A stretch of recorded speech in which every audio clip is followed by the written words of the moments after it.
హనుమాన్ శ్రీరామదూత హనుమాన్ శ్రీరామదూత హనుమాన్ శ్రీరామదూత హనుమాన్. వాలితో స్నేహం చేసి సీతమ్మని ఎందుకు పొందలేదు అంటే వాలే ధర్మం తప్పాడు. తమ్ముడు బ్రతికున్నాడని తెలిసి తమ్ముడి భార్య అయినటువంటి రుమతో తాను కలిసి ఉంటున్నాడు. మరి నిన్న మీరు ప్రశ్న వేయచ్చు, మరి వాలి కూడా అలా పూర్వం ఇంతకుముందు సుగ్రీవుడు కూడా తారతో ఉన్నాడుగా వాలి భార్యతో, మరి అప్పుడు సుగ్రీవుడి తప్పు కదా అంటే సంధ్యావందనం చేసేటటువంటి వానర జాతికి ఒక నియమం ఉంది. అన్నదమ్ముల్లో ఎవరైనా ఒక వ్యక్తి వెళ్ళిపోతే ఆ అన్నదమ్ముల్లో ఎవరు వెళ్ళిపోయారో వాళ్ళ భార్య ఆ సోదరుల్లో మిగిలినటువంటి సోదరుడికి భార్య కావాలి అనుకుంటే భార్య కావచ్చు, అది వాళ్ళకి నియమం.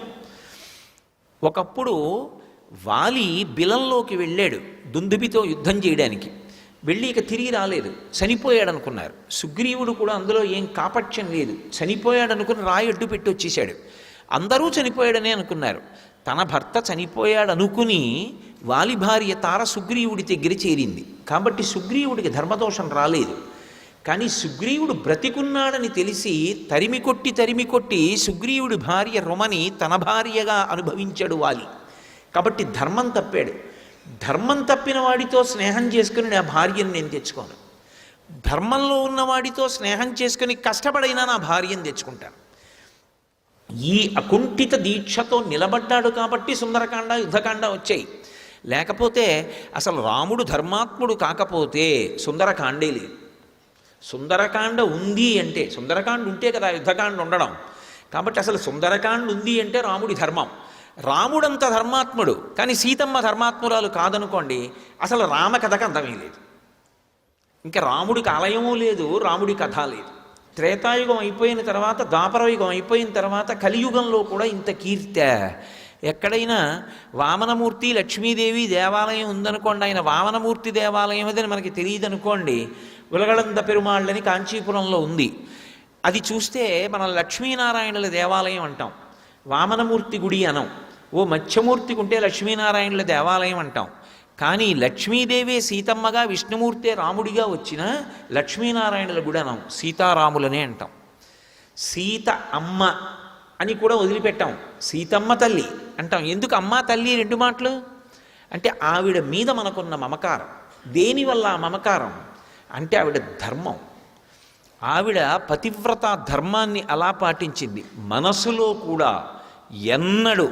అందుకే సుందరకాండలో ఆవిడే పరీక్ష పెట్టుకుంది.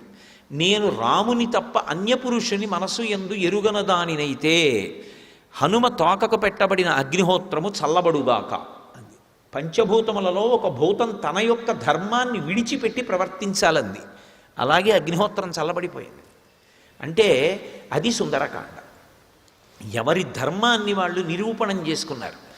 అనుష్ఠించిన ధర్మం రక్షించి తీరుతుంది.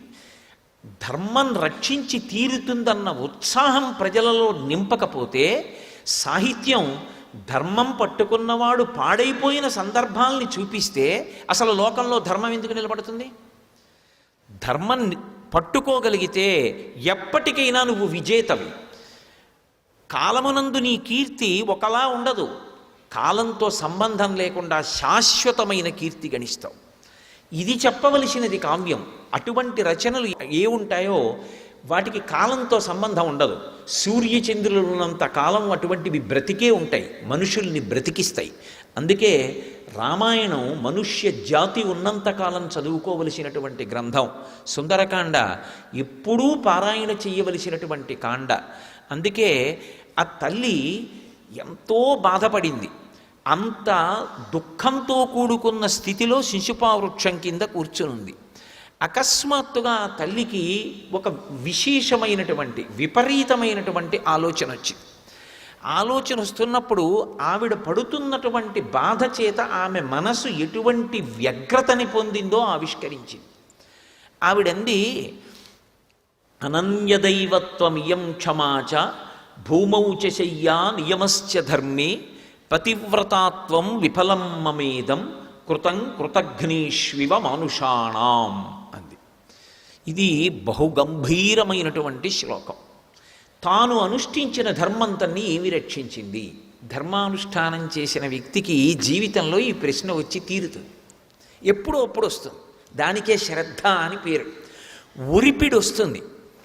ఇది పట్టుకోకపోయి ఉంటే నేను ఎంత సుఖపడి ఉండేవాడిని, ధర్మం వదిలి ఎంతమంది సంతోషంగా ఉన్నారు, ధర్మం పట్టుకుని నేనేం బాగుపడ్డాను, నేను కూడా వదిలి ఉండాల్సింది అనిపిస్తుంది. వదిలి ఉండాల్సింది అని అనిపించినప్పుడు కూడా వదలకుండా పట్టుకున్న ధర్మం కాపాడి తీరుతుందని పట్టుకున్న వాడెవరో వాడు శ్రద్ధావంతుడు. తప్ప అప్పటికలా అనిపించిందని వదిలేస్తే అది శ్రద్ధ కాదు. అందుకే ధర్మం ఎవరు బాగా పట్టుకుంటారో వాళ్ళకే పరీక్ష వస్తుంది. ఎందుకంటే వాడే శాశ్వత కీర్తికి పాత్రుడవుతాడు. అందుకే సీతమ్మ తల్లి ఒక మాట అంటోంది, ఈ ఒరిపిడి ఆవిడికి రావాలి, రాకపోతే కావ్యానికి అందమే ఉందండి. సీతారాముల కథ మధురాతి మధురమైన కథ. దానికి ఏ తత్వాలు చెప్పక్కర్లేదు. రామకథని రామకథగా చెప్తే చాలు. ఎన్ని మాటలు విన్నా మధురమే. మీకెవరికి రామాయణం తెలీదా? సుందరకాండలో ఏమవుతుందో మీకు తెలీదా? అంటే అది వాల్మీకి మహర్షి ఇచ్చినటువంటి కావ్య సౌందర్యం. ఆ కథకి కథగా అంత అందం ఉందంతే. ఆ తల్లి ఒక మాట అంటోంది, అనన్యదైవత్వం ఇయం క్షమాచ. నా ధర్మాన్ని నేను పట్టుకున్నాను. ఏమిటి నా ధర్మం? నాకు వేరు భగవంతుడు లేడు, నాకు పరమేశ్వరుడు ఉన్నాడా లేడా వీటితో సంబంధం లేదు. నాకు కనపడుతున్న దైవం, నాకు ప్రత్యక్షంగా కనపడేటటువంటి దైవం అని, ఆయనతో ఉండడమే నాకు సమస్తమని, ఆయన లేని ఏ భోగమైనా నాకు దుఃఖమేనని, ఆయన ఉన్నది అయోధ్య అని, ఆయనతో కలిసి నేను వచ్చాను. ఆయన నుంచి విడిపడ్డాను. విడిపడినా ఆయనని మనసులో ధ్యానం చేయడం పరమేశ్వర ధ్యానమే. ఆయన రూపంలోనే పరమేశ్వరుడు నన్ను రక్షిస్తాడు తప్ప వినా ఆయన కాకుండా భగవంతుడు వచ్చి రక్షిస్తాడని నేను అనుకోలేదు. సర్వం శ్రీ ఉమామహేశ్వర పరబ్రహ్మార్పణమస్తు. స్వస్తి.